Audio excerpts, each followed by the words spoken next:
Dear viewers, চ্যানেলের নতুন একটি ভিডিওতে আপনাদের অভিনন্দন। আপনারা বহুল প্রতীক্ষায় রয়েছেন যে কবে 18তম শিক্ষক নিবন্ধনের চূড়ান্ত রেজাল্ট দেবে এবং তার সাথে আপনারা কয়েকটি বিষয় নিয়ে চিন্তিত আছেন।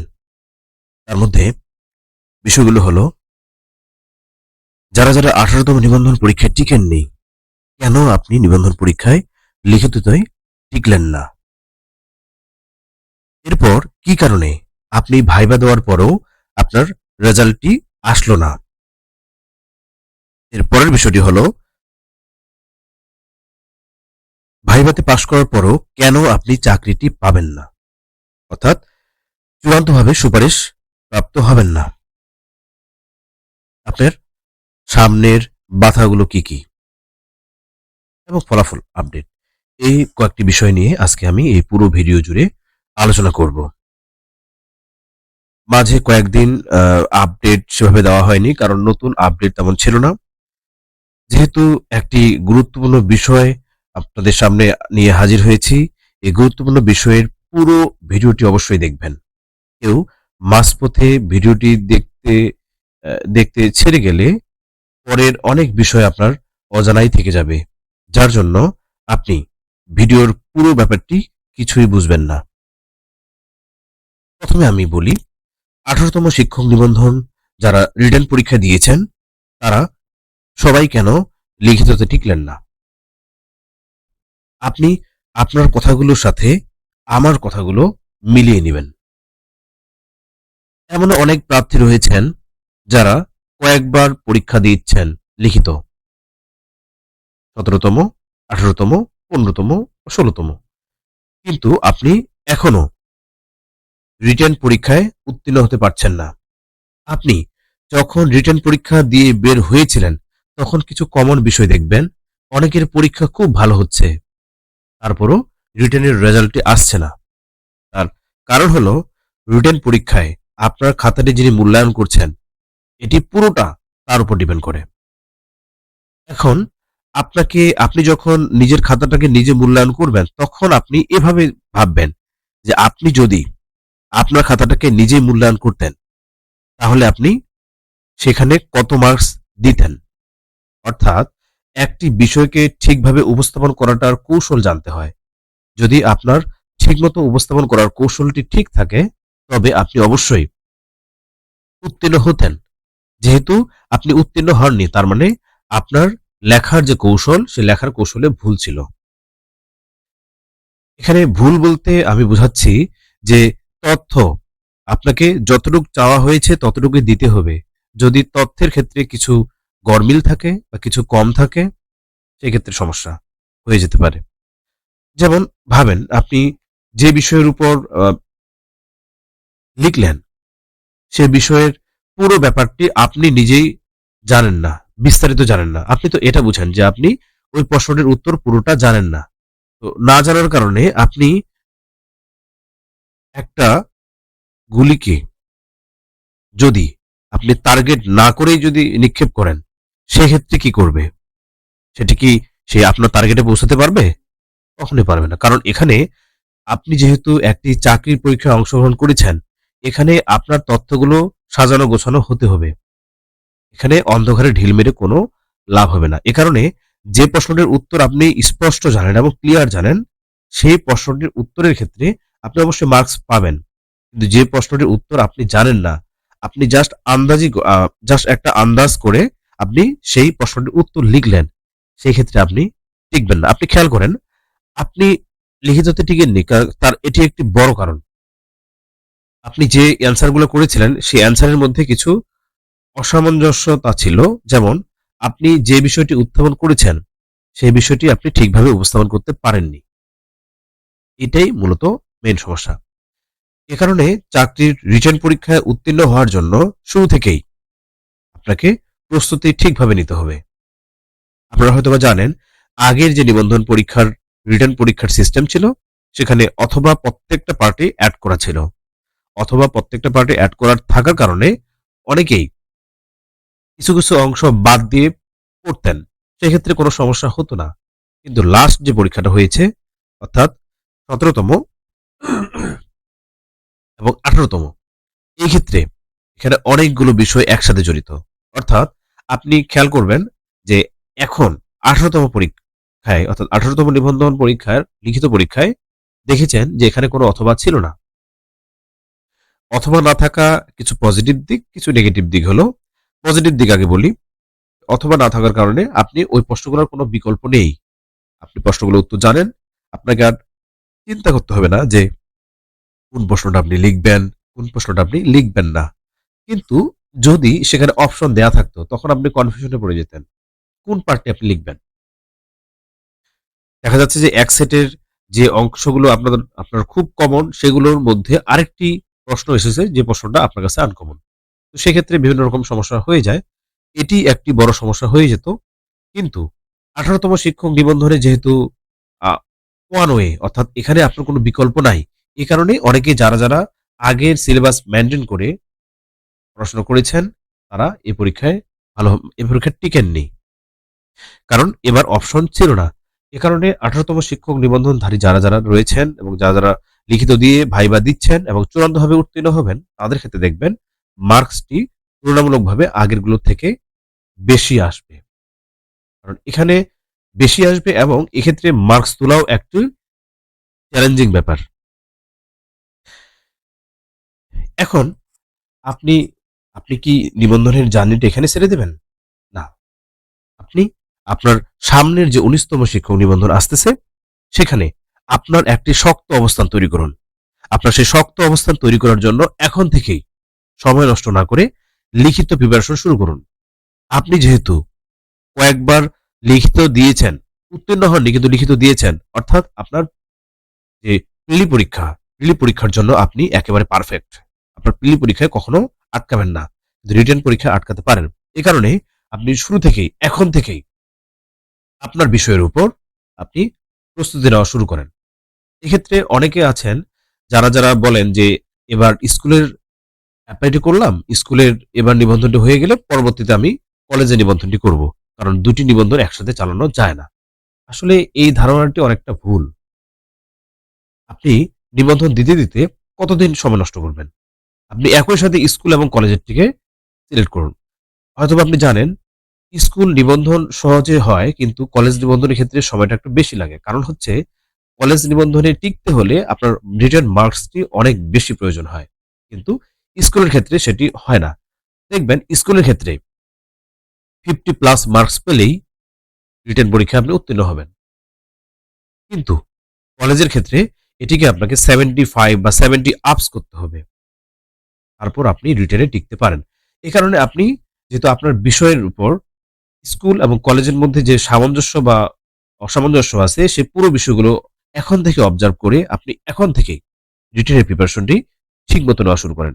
তবে আপনি অবশ্যই 19তম শিক্ষক নিবন্ধনে আপনি মেধা তালিকার সবার শীর্ষে থাকবেন। মেধা তালিকায় আপনার রোলটি সবার শীর্ষে রাখতে এখন থেকেই প্রস্তুতি নেওয়ার বিকল্প কোনো নেই। এ কারণে আপনি হতাশ না হয়ে যেন 19তম শিক্ষক নিবন্ধনে আপনি টিকতে পারেন এবং ভালো মার্কস পেয়ে, ভালো স্কোর পেয়ে এবং মেধা তালিকার শীর্ষ থাকতে পারেন। সে কারণে চেষ্টা করেন। এরপরে কি কারণে আপনি ভাইবা দেওয়ার পরও রেজাল্ট আসবে না এ বিষয়ে আলোচনা করি। আপনার ভাইবা দেওয়ার পরেও রেজাল্ট আসবে না এটার আহ, কারণগুলো আমি অন্য ভিডিওগুলোতে বিস্তারিত বলেছি। তারপরও আমি এখানে আবার বলার চেষ্টা করি। মূলত নিবন্ধন পরীক্ষায় আপনার ভাইবাতে যদি আপনি কোনো প্রশ্নের উত্তর নাও দিতে পারেন তারপরও আপনি ভাইবাতে পাশ করবেন। কিন্তু যদি আপনার কাগজপত্রে অসঙ্গতিগুলো থাকে তবে আপনি এখানে উত্তীর্ণ হবেন না। আপনি যেহেতু একটি চাকরির ভাইবা পরীক্ষায় যাচ্ছেন অর্থাৎ আপনার যে সার্টিফিকেট এগুলো সব ক্লিয়ার থাকবে এবং আপনার যে পোশাক পরিচ্ছদ যেটা আছে সেই পার্টটিও অনেক ভালো থাকবে। এ কারণে আপনি যদি পরীক্ষায় প্রশ্নের উত্তর একটা দুইটা বা একটাও না পারেন তবে সেই ক্ষেত্রে চিন্তিত হওয়ার কোনো কিছু নাই। কারণ আপনি অবশ্যই রিটেনে যেহেতু উত্তীর্ণ হয়ে এসেছেন আপনার কাগজপত্র সব ঠিক আছে অর্থাৎ আপনি ভাইভায় উত্তীর্ণ হবেন। কিন্তু রেজাল্ট আসবে না কেন?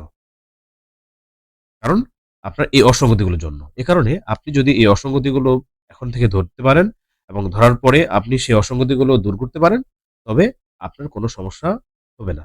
আপনার ভোটার আইডি কার্ডের সাথে আপনার সার্টিফিকেটের নামের বিভিন্ন রকম যে অসামঞ্জস্য আছে, এগুলো অবশ্যই অবহিত করবেন এবং এই অবহিত করার সময় আপনি অবশ্যই আপনি যে অ্যাপ্লিকেশন লিখবেন, সেই অ্যাপ্লিকেশনের ২ কপি করবেন।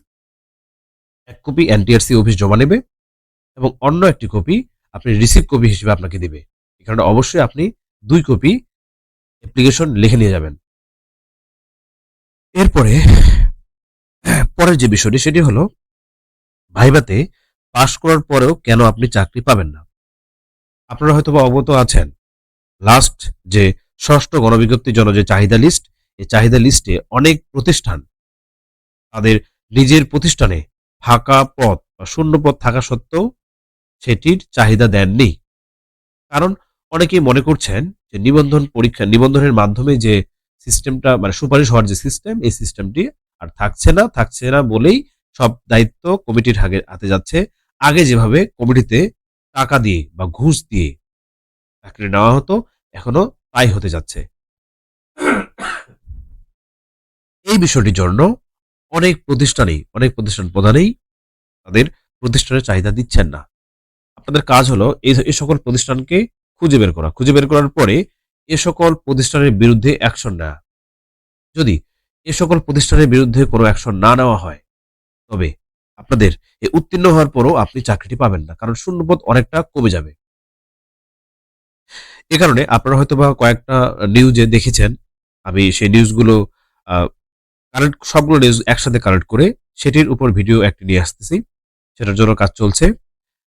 এই যে বিষয়গুলো, অর্থাৎ প্রতিষ্ঠান চাহিদা দিচ্ছে না, এটি একটি বড় কারণ। তবে একটি সুসংবাদ হলো, ৬ষ্ঠ গণবিজ্ঞপ্তিতে এখন পর্যন্ত যে চাহিদাটি পাওয়া গেছে সেটি একটি বড় লিস্ট। অর্থাৎ এখানে অনেক বেশি প্রার্থীকে টিকানো হবে। অনেক বেশি প্রার্থীর জন্য পদ ফাঁকা রয়েছে, প্রায় ১ লাখের বেশি।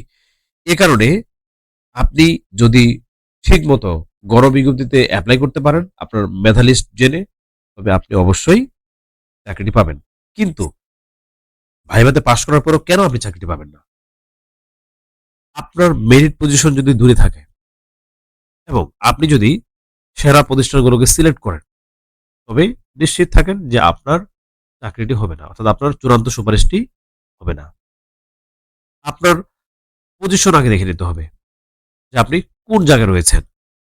যদি আপনার পজিশনটি শীর্ষে থাকে, অর্থাৎ মেরিট লিস্টের আপনার অবস্থান উপরে থাকে, তবে সেই ক্ষেত্রে আপনি সহজেই সেরা যে স্কুল কলেজগুলো আছে সেই কলেজগুলোতে আপনি যদি আহ, আপনার আপনার স্কুল কলেজ সিলেক্ট করে রাখেন, সেই ক্ষেত্রে আপনি অবশ্যই চাকরিটি পাবেন। কিন্তু যদি আপনার মেরিট লিস্ট দূরে আছে কিন্তু আপনি শীর্ষ প্রতিষ্ঠানগুলো দিয়েছেন, সেই ক্ষেত্রে আপনি অবশ্যই সুপারিশপ্রাপ্ত হবেন না। এখন এর পরের বিষয়টি আসি, সেটি হলো যে আপনার এই যে যখন আপনি অ্যাপ্লিকেশন করবেন ৬ষ্ঠ গণবিজ্ঞপ্তিতে, তখন আপনি কি বিষয় মাথায় রাখবেন এবং আপনি কি করে কাউন্ট করবেন? যখন আপনি চূড়ান্ত রেজাল্টটি পাবেন ১৮তম শিক্ষক নিবন্ধনের ভাইবা দেওয়ার পরে, চূড়ান্ত রেজাল্টটি পাওয়ার পরে তার কয়েকদিনের মধ্যে, তার ১ সপ্তাহ ২ সপ্তাহের মধ্যে আপনি যখন মেরিট লিস্ট পাবেন, তখন আপনি যে কাজটি করবেন, মেধা তালিকায় যে শীর্ষে থাকা ১ থেকে ১৫তম নিবন্ধনধারী যারা রয়েছেন তাদেরকে কাউন্ট না করে আপনি দেখেন যে আপনার অবস্থানটি কোথায় রয়েছে। এক্ষেত্রে আপনি আরেকটা জিনিস ভাবতে পারেন, সেটি হলো যারা ১৭তম নিবন্ধনধারী রয়েছেন তারা অলরেডি জবে জয়েন করেছে, প্রথম দিকে যারা রয়েছেন। এ কারণে তাদেরকেও আপনি বাদ দিতে পারেন। বাদ দিয়ে আপনার ১৮তম যে আপনার অবস্থান, সে অবস্থানটা আপনি নিশ্চিত করুন। নিশ্চিত করে আপনাকে একটি শর্ট লিস্ট করতে হবে যে আপনি আপনার অবস্থানটি কোথায় রয়েছে। এই আপনার অবস্থানটি যখন নিশ্চিত করবেন, আপনার এই অবস্থানটি নিশ্চিত করার পরে আপনাকে এপ্লাই করতে হবে। অর্থাৎ এরপরে আপনি যদি আপনার নিজের ডিস্ট্রিক্টের কি স্কুল আছে, সেই স্কুলগুলোতে কোন পোস্ট খালি আছে, আপনার বিষয়ের যে পোস্টটা, সেই পোস্টটা কোথায় খালি আছে, সেই স্কুলটা শহর থেকে কাছে নাকি দূরে নাকি শহরেই, এই সকল বিষয় পর্যালোচনা করে আপনি সেই স্কুলগুলোকে আপনার চয়েস লিস্টে রাখবেন। তবে আপনি চাকরিটা নিশ্চিত করতে পারবেন, অর্থাৎ আপনার চূড়ান্ত সুপারিশটা নিশ্চিত করতে পারবেন। কিন্তু এই বিষয়টি যদি আপনি স্কিপ করে যান, তবে আপনি ভাইভাতে পাশ করার পরেও চাকরি পাবেন না। এখন আপনার সামনের যে বাধাগুলো রয়েছে, সে সামনের বাধাগুলোর মধ্যে আমি অনেক কিছু আগেই বলে দিয়েছি যে তারপরও আপনার সামনের বাধাগুলো কি কি হতে যাচ্ছে সেটা বিষয়ে বলি। সেটি হলো, যারা ভাইবা দিচ্ছেন এবং আপনাদের স্কোর অনেক কম, তাদের ক্ষেত্রে যদি পোস্ট সংখ্যা কম থাকে, আপনি টেকনিক্যালি অ্যাপ্লাই করতে না পারেন, তবে আপনি সুপারিশপ্রাপ্ত হবেন না। আপনারা হয়তোবা আরেকটা নিউজ দেখে থাকবেন, সেটি হলো যারা পঞ্চম গণবিজ্ঞপ্তিতে বিভিন্ন টেকনিক্যালের কারণে সুপারিশটি পাননি, তারা তাদের যে টেকনিক্যাল সমস্যাগুলোর কারণে সুপারিশটি দেওয়া হয়নি, তাদের আবেদনের প্রেক্ষিতে এখন তারা সুপারিশপ্রাপ্ত হচ্ছেন। অর্থাৎ তারা কয়েকদিনের মধ্যেই তাদের সুপারিশ পত্রটি পেয়ে যাবেন এবং তাদের সুপারিশকৃত যে প্রতিষ্ঠান, সেই সুপারিশকৃত প্রতিষ্ঠানে যোগদান করতে পারবেন। অর্থাৎ এখন যদি আপনি ভাইবার আগে আপনার এই যারা যারা যারা সুপারিশপ্রাপ্ত হননি টেকনিক্যালের কারণে, এখন টেকনিক্যাল সমস্যার কারণে তাদের ক্ষেত্রে যে সমস্যাটি হয়েছিল সেটি আগেই তারা নোট ডাউন করে রেখেছে এবং সেই হিসেবে অ্যাপ্লিকেশন এনটিআরসি অফিসে জমা দিয়েছে বলেই তারা আজকে এই সুফলটি পাচ্ছেন। কিন্তু যদি তারা এই কাজটি করতো না বা এই কাজটি না করে তারা ঘরে বসে থাকতো, তারা কখনোই তারা এই যে সুপারিশটি পাচ্ছেন এই পাওয়াটা কখনো পূরণ হতো না। এ কারণে যাদের বিভিন্ন রকম অসঙ্গতিগুলো আছে, সেই অসঙ্গতিগুলো ঠিক করার জন্য আপনি এখন থেকেই অবশ্যই আপনার সেই অসঙ্গতিগুলো উপস্থাপন করে অ্যাপ্লিকেশন কপি 2 কপি লিখে, 1 কপি এনটিআরসি অফিসে এবং 1 কপি আপনাকে রিসিভ হিসেবে দেওয়া হবে, সেটি অবশ্যই সযত্নে রেখে দিবেন, যেন সামনে যে কোনো সমস্যা হয়ে গেলে আপনি সেটি দেখানোর পরে বা সেটি সাবমিট করার পরে এনটিআরসি বিবেচনা করার মাধ্যমে আপনার সুপারিশপত্রটি যেটি রুখে ছিল বা সেটি দেওয়া হয়নি, সেটি আপনি পাবেন, ফেরত পাবেন। এখন আপনাদের সামনে অনেক বিষয়গুলো চলে আসতেছে। সেটি হলো, আপনাকে এখন এনটিআরসি এর যে বোর্ড সংখ্যা বৃদ্ধি করে অথবা ক্যান্ডিডেট সংখ্যা বৃদ্ধি করে একটি অল্প সময়ের মধ্যে, অর্থাৎ 2-3 মাসের মধ্যেই যেন ভাইবা নেওয়া হয়, এই বিষয়ে আপনারা সজাগ থাকুন। এ কারণে যদি প্রয়োজন হয় তবে অবশ্যই এনটিআরসি অফিসে স্মারকলিপি দেন, যেন তারা ভাইবাটা খুব দ্রুত নেন। তবে এটি আপনার এখন করার প্রয়োজন নেই, কারণ এনটিআরসি সচিব বিভিন্ন এনটিআরসি যারা ঊর্ধ্বতন কর্মকর্তা, তাদের মাধ্যমে জানা গেছে যে তারা এই বিষয়টি নিয়ে ভাবতেছেন এবং খুব শীঘ্রই বোর্ড সংখ্যা বৃদ্ধি পাবে এবং বোর্ড সংখ্যা বৃদ্ধি যদি ওনারা নাও করতে পারেন, তবে ক্যান্ডিডেট সংখ্যা বৃদ্ধি করবে, যেন খুব শীঘ্রই এই ভাইবা কার্যক্রমকে শেষ করা যায়। অলরেডি প্রথম ধাপের ভাইবাটি শেষ হয়ে গেছে, দ্বিতীয় ধাপের ভাইবা শুরু হয়ে গিয়েছে। এখন আগামী কয়েকদিনের মধ্যে অথবা সামনের সপ্তাহে আপনারা একটি আপডেট পাবেন, অর্থাৎ সামনের সপ্তাহেই তৃতীয় ধাপের ভাইবার যে শিডিউল, সেই শিডিউলটি প্রকাশ করা হবে। সেই শিডিউলটি প্রকাশ হওয়া মাত্রই আমি এই চ্যানেলে সেটি জানিয়ে দেব। এখন সেই যে নোটিশ, পরের স্টেপের ভাইবার যে নোটিশ, এই স্টেপের ভাইবার নোটিশটি জানার পরে আমরা বিস্তারিত জানতে পারবো যে সামনে আমাদের জন্য কি কি হতে যাচ্ছে, সামনে আপনাদের যে ভাইবাটা, সেই ভাইবাটা কবে শেষ হচ্ছে এবং কবে শেষ হওয়ার পরে এবং রেজাল্টটি কবে প্রকাশিত হতে যাচ্ছে। অর্থাৎ যদি সবকিছু ঠিকঠাক থাকে তবে খুব শীঘ্রই আপনি রেজাল্টটি পেয়ে যাবেন। অর্থাৎ যদি এই ভাইবাটি বেশি লেন্দি না হয় এবং খুব শীঘ্রই যদি সেটা হয়ে যায়, তবে আপনারা 2025 সালের মে মাসের দিকে রেজাল্টটি পেয়ে যেতে পারেন। আজকের এই ভিডিওটি এ পর্যন্ত থাকুক। ধন্যবাদ।